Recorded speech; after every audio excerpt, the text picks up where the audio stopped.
ഒരുപാട് നാളുകൾക്ക് ശേഷം ഞാനൊന്ന് വീഡിയോ ചെയ്യാമെന്ന് വിചാരിച്ചു. പിന്നെ ഞാൻ ചെയ്യുന്നത് ഒരു ബട്ടർ ചിക്കനാണ്.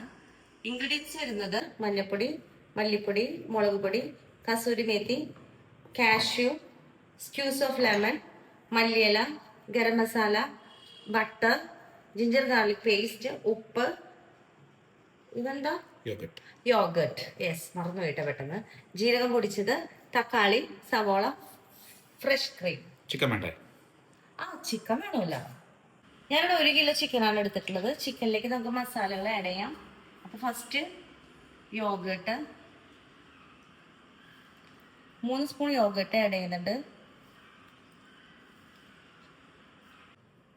മഞ്ഞൾപ്പൊടി, മല്ലിപ്പൊടി ഞാനിവിടെ 2 ചെറിയ സ്പൂണാണ് ആഡ് ചെയ്യുന്നത്. മുളക് പൊടി, കാശ്മീരി മുളക് പൊടി ആണെങ്കിൽ നമുക്ക് 4 സ്പൂൺ ആഡ് ചെയ്യാം, വലിയ ടേബിൾ സ്പൂൺ കേട്ടോ. ഇനി ഞാൻ ആഡ് ചെയ്യാൻ പോകുന്നത് ഗരം മസാല, ഒരു 3/4 സ്പൂൺ, ജീരകം പൊടിച്ചത്, നല്ല ജീരകമാണ് അതിൻ്റെ ഫ്ലേവർ വരുന്നത്. ഇനി ആവശ്യത്തിന് ഉപ്പ് ആഡ് ചെയ്യാം.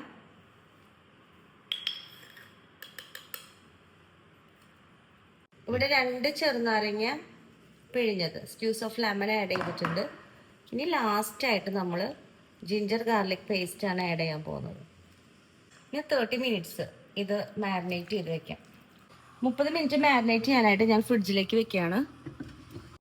അരമണിക്കൂർ ആയിട്ടുണ്ട്. ഞാനപ്പോൾ ചിക്കൻ പുറത്തേക്ക് എടുത്തു.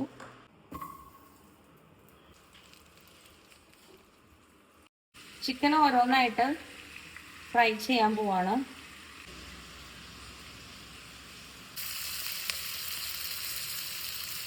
ഞാൻ ജസ്റ്റ് ഒന്ന് വറുത്ത് പോലെയാണ്.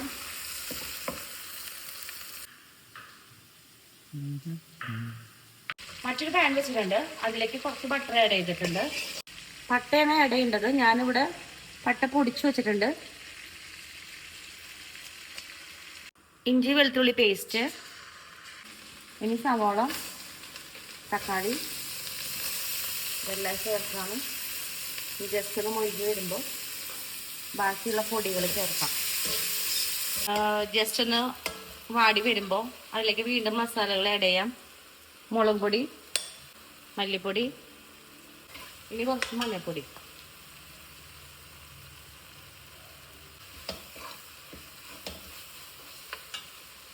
കുറച്ച് ജീരകം പൊടിച്ചത്, നന്നായി ഇളക്കി കൊടുക്കാം. ഞാൻ മിക്സിയിലെ ജാറിലേക്ക് നേരത്തെ പൊടിച്ചു വെച്ചിട്ടുള്ള